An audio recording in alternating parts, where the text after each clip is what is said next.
Hi, welcome to Business Influencers. I'm your host, Chris Salem. You found us here at the TALRadio platform. We hope that you are enjoying all the different types of content that you can find here on the TALRadio.org platform, short for Touch a Life Foundation. Again, we are pleased to let everybody know we've been with TALRadio now for over 4 years since its inception. Yes, Business Influencers has grown significantly because of you, the listeners, and we are committed each and every week in helping you and your business reach the next level through the power of influence. And influence is not about persuading or convincing others. It's about sharing and empowering and encouraging them to decide what's best for them. If there is any future content you would like to hear on a show here with us, feel free to reach out to our team here at chris@christophersalem.com. You could also follow us on Spotify, Apple, or also the video portion of our show on YouTube, as well as here on the TALRadio.org platform. Our show is being brought to you today by Alumni Direct. Alumni Direct is a new social media community platform dedicated to bringing alumni together from all different generational types and an opportunity to meet new people for the first time. Now, it is a membership program taking out all the noise out of social media. You get to come in and generate genuine and authentic relationships with the people you choose to interact with. If you'd like some more information about Alumni Direct, check them out at alumnidirect.com. That's alumnidirect.com. Well, we got a great show as usual. We're going to be talking about expose the hidden patterns, driving your business, and unlock faster growth. So we're going to be talking with Mike Hopkin. Mike is a certified profit advisor, founder of Hopkin Profit Creation, where he has helped CEOs and business owners scale with confidence, clarity, and healthy margins. With 25 years across software development, project management, consulting, and entrepreneurship, Mike brings a rare mix of strategic insight and operational discipline to every engagement. Now, from 2015 to 2013, Mike advised technology companies through product pivots, growth stalls, and complex customer challenges, shaping roadmaps, sharpening requirements, and guiding teams to deliver products customers generally love. His work consistently moved companies from busy and unclear to focused and profitable. Now, I can keep going on and on because there's a long bio for Mike, but you're going to get all of the most of what Mike does here on the show notes, and you're going to get an opportunity to connect with him later in the show as you get his contact information. And without further ado, we welcome Mike Hopkin to the show. Mike, how you doing today? I'm doing great, Chris. It's great. It's good to be with you today. Absolutely. Absolutely. Well, we are looking forward to talking about today's topic, and why there's so many business owners out there, small businesses, small companies, and I personally have talked to quite a few of them over the years. And, while things can be going well, there's always something that keeps them up at night, where they might feel stuck in a certain area or certain areas. They might feel overwhelmed or frustrated, something that could be beyond their control.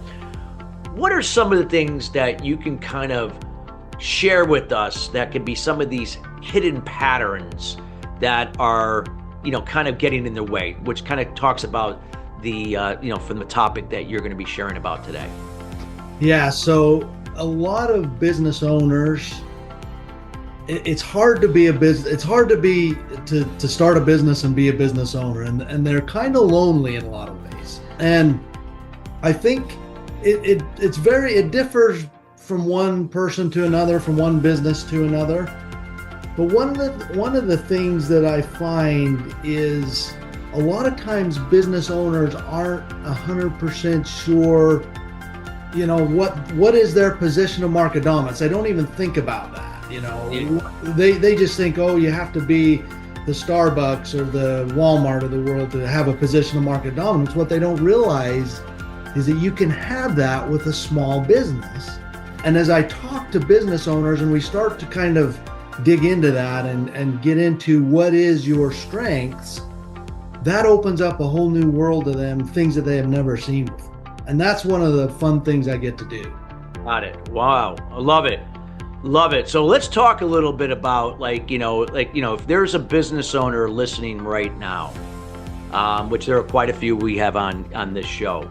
Mm-hmm. What would be? Can you talk a little bit about some of those common hidden patterns, those areas that for some reason keep getting in their way, that are maybe holding them back from where they are and where they want to be?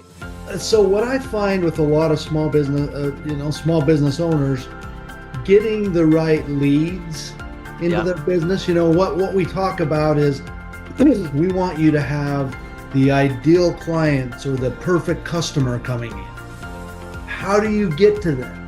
Who are they? Where can you talk to them? What kind of messaging would you use to get to them? So the leads, and then the conversions, how do you get them interested in your products and services? How do you get them to take that first meeting with you?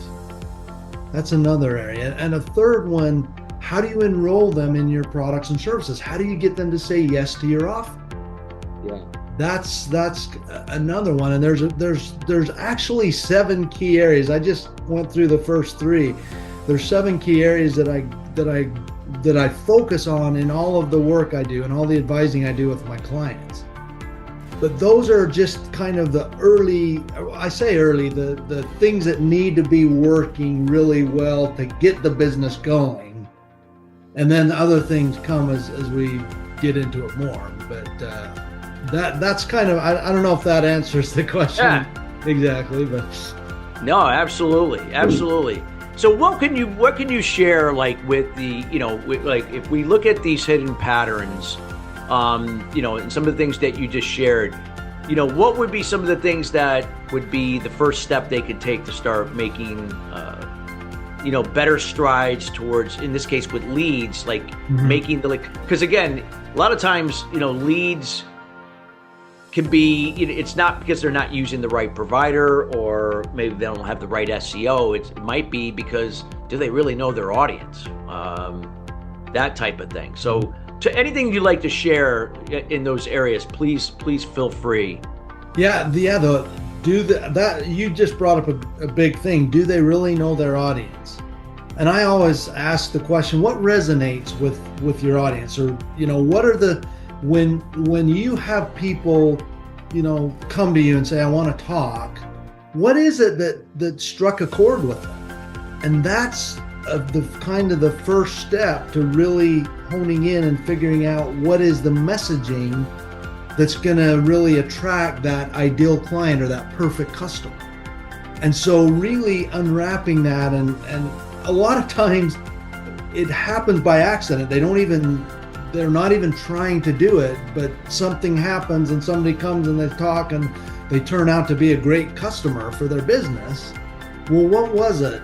And I always ask them, go back to the people who love what you do and who are your great customers, and just ask them a few questions. And I have a few questions that I ask and that I sometimes share with them, but just try and find out, what was it that initially connected, that made them want to come and talk and learn more, and that made them excited about what you do.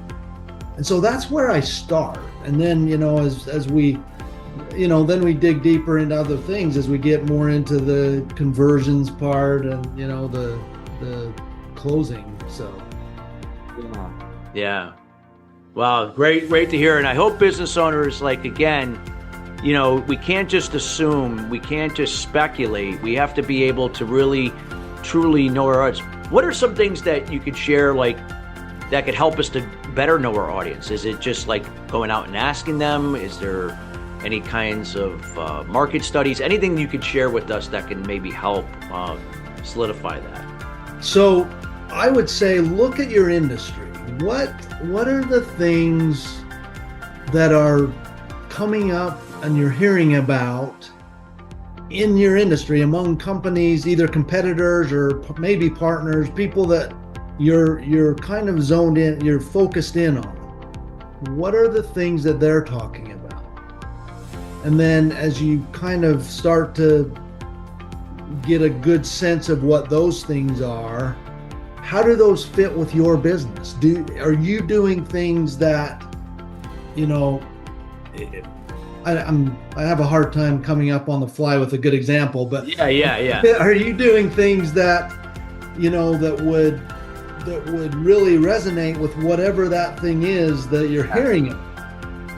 And well, in this case, like it would be if, that again, I always find that a lot of times business owners are always leading with what they do and features, benefits, instead of what is really, if they had really know their audience, like what is the common challenge that a lot of these people have that could be better? What are the results that they would like to have but they don't have now? Maybe that they've eluded them. So how do they align that to their message in this case? Because obviously, if the leads aren't generating, then obviously there's something. There's right. Yeah. So something along those lines. I love what you said. You said you're focusing on the features and benefits. That takes me back to my days in product management, where products, they have the features and the benefits, but the best way you sold the products was what problem did they solve.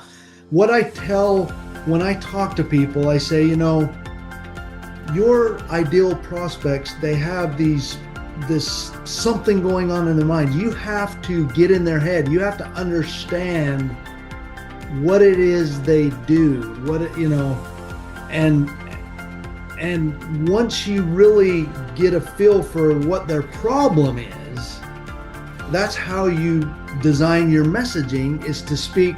So I have this thing I call the conversion formula, and it's a formula for converting a prospect into a client or a customer of your business. And this formula has 4 steps to it. And the 4 steps are all about understanding what's going on in the mind of your prospect. And if you can really nail those 4 things down, people start coming to you because your messaging really, it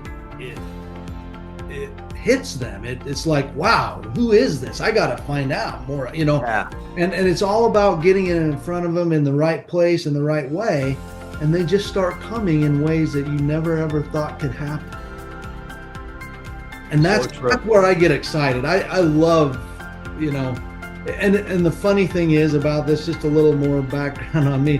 When I was, in all my years doing product management, I just thought, sales is for the sales team. I am not a salesperson. And I just put this into my head, and now where I'm at now, I see it totally different. It's not about selling.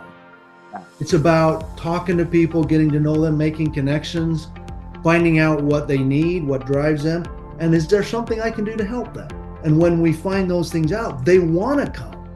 You don't have to sell because they want to come. They're like, how can I get more of this? And that's where I get excited. No, absolutely. No, I think this is great, Mike, what you're sharing here. And what could be any other things that you would like to share? Like, what would be some other things that are, hindering their progress with increasing revenue in their business?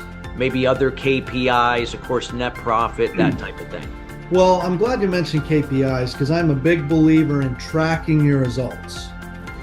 Now, the KPI, I don't have a set of KPIs that I tell all my clients to track. I just work with them to figure out what is it they need to track. What are the most important things for their business? But tracking the KPIs is a big thing. I'm trying to think what's another. Just in the area of connecting with people, it was sometimes, especially if you've come from the corporate life and you've been at a big corporation, you kind of get it in your mind that, well, it's just a business and I just have to talk business. And and what you forget is the business owners and people who buy your products. They're people, they're individuals. Connecting with them, hearing them, listening to them is one of the biggest keys to being successful. And too often people either forget that or they just don't think about it. It's just not something. It's just like, well, I do business to business, and so I'm working with business, and they forget that even in business to business, it's people. And so that's one of the areas that I really, I talk to a lot of my clients about, is just, you're working with people. Find out a way to connect with them. Find out what drives them. Help them get what they need, and it will come back to you in spades. Exactly. Wow. So it's great. And anything now in terms of, when people start to make these shifts, like what are some things that, keep them, keep things moving along, keep things sustainable, and keeping, like I said, tracking, because if you're not tracking these KPIs, you don't know where you are and where you're going. Is there any other things that you feel could benefit them? Is there like lacks of systems and processes, those types of things?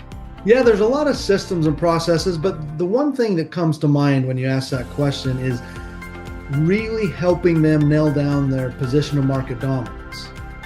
When they get that set, what it gives to them, two big things that it gives to them: a clear understanding of who is their ideal client, who is the person that's going to be a great customer for their business, and then what is the messaging that speaks to them. When you can get that nailed down as a business owner, it just opens up, everything starts to work, and it opens it up in a way that you have more time yourself to work on more strategic things. And it's different from one business to another, from one industry to another.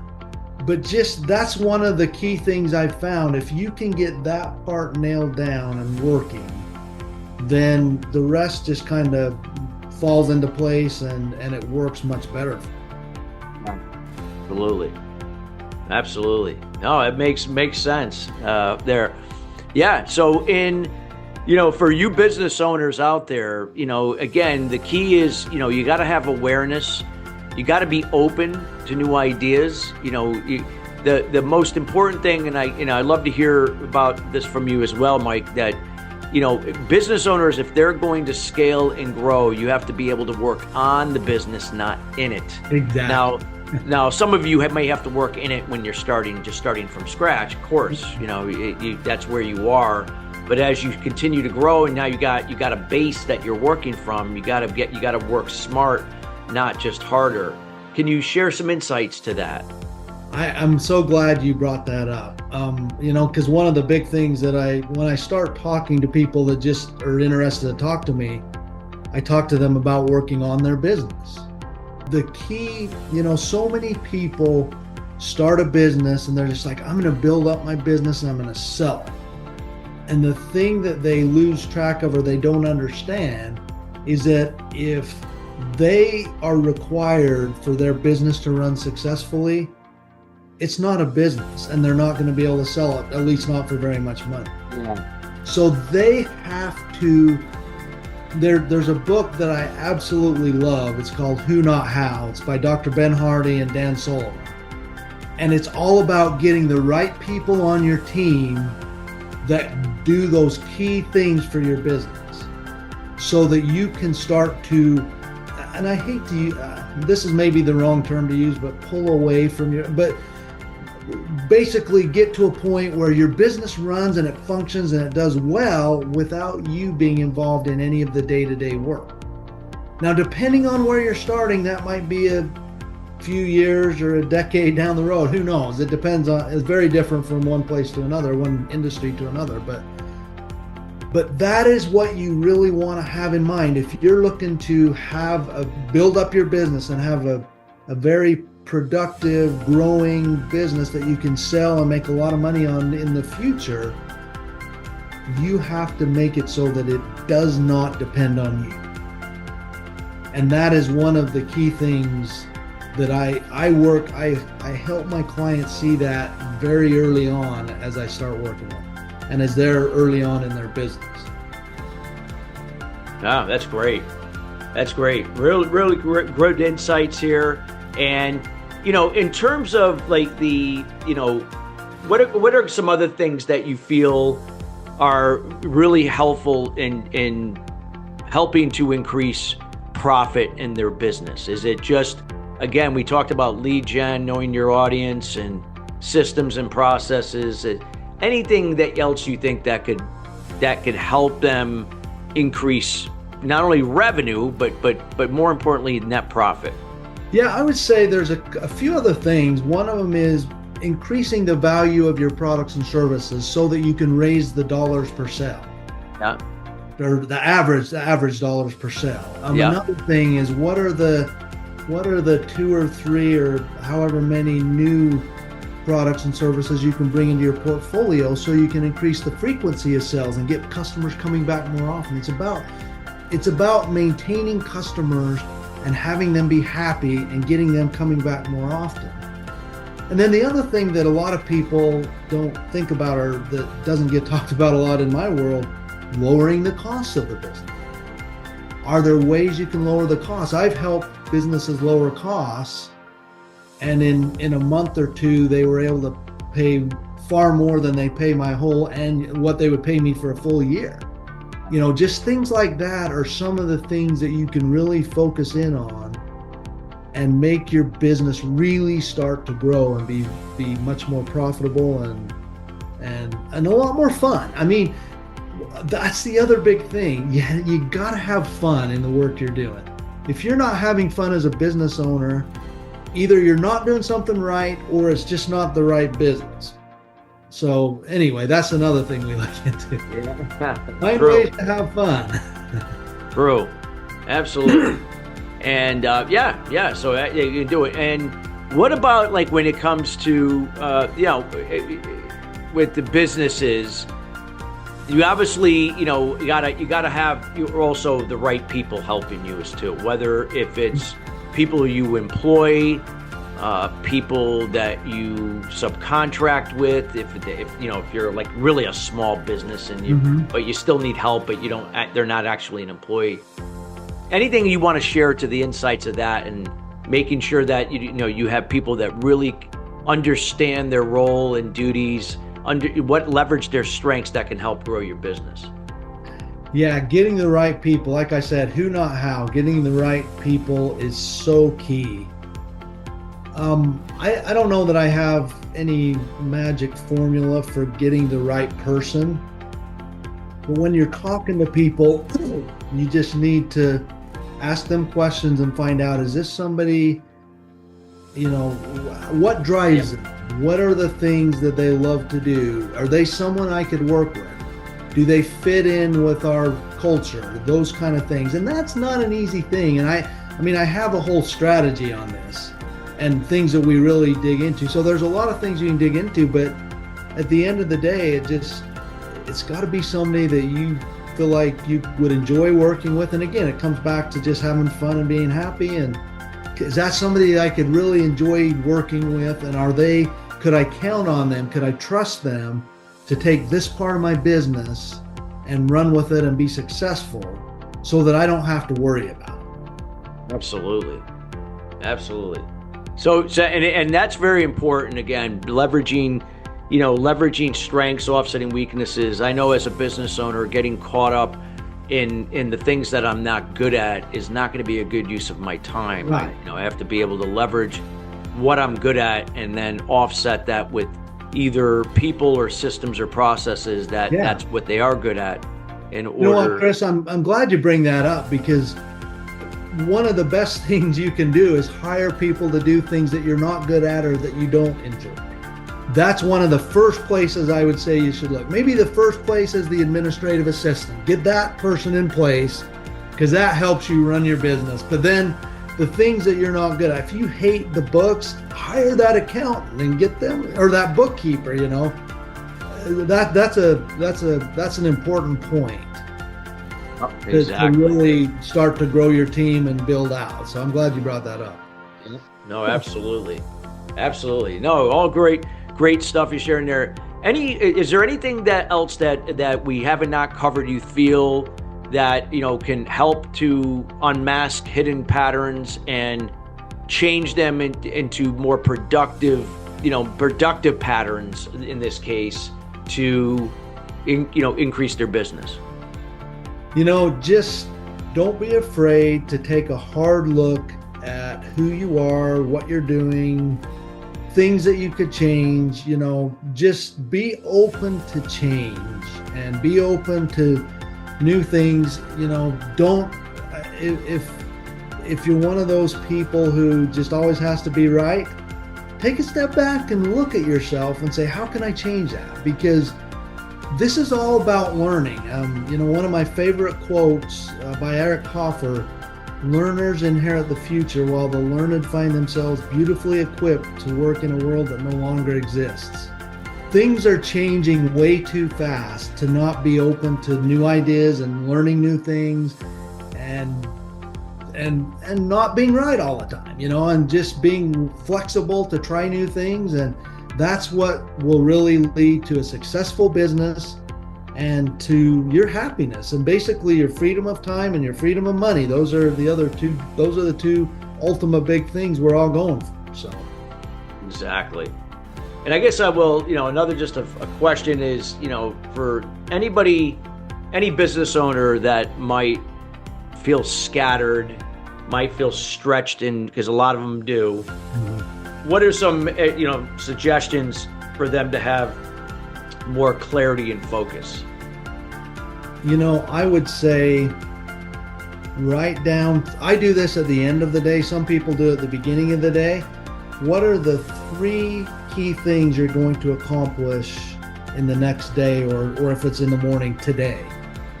Write those down, and then at the end of the day, evaluate. How did I do? Did I get all 3 of those done? And I say 3 because you'll be surprised, if you can get all 3 done, it's a big day. It's a good day. That's been my experience. But at the end of the day, evaluate yourself and give yourself, celebrate the wins, and there's different wins and different ways to celebrate. And depending on how big the win is, you'll have a different type of celebration.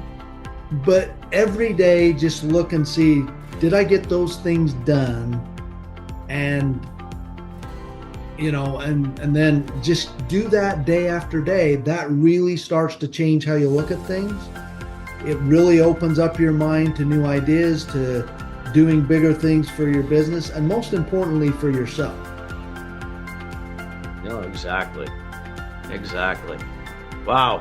Some great information that you're sharing here, Mike. As we we're near the end of the show, I want to make sure that we have time to let our audience get to know you. But first of all, I want to thank you personally for taking the time out of your schedule to be with us here today, and of course our team here at TALRadio, Touch of Life Foundation. We want to thank you.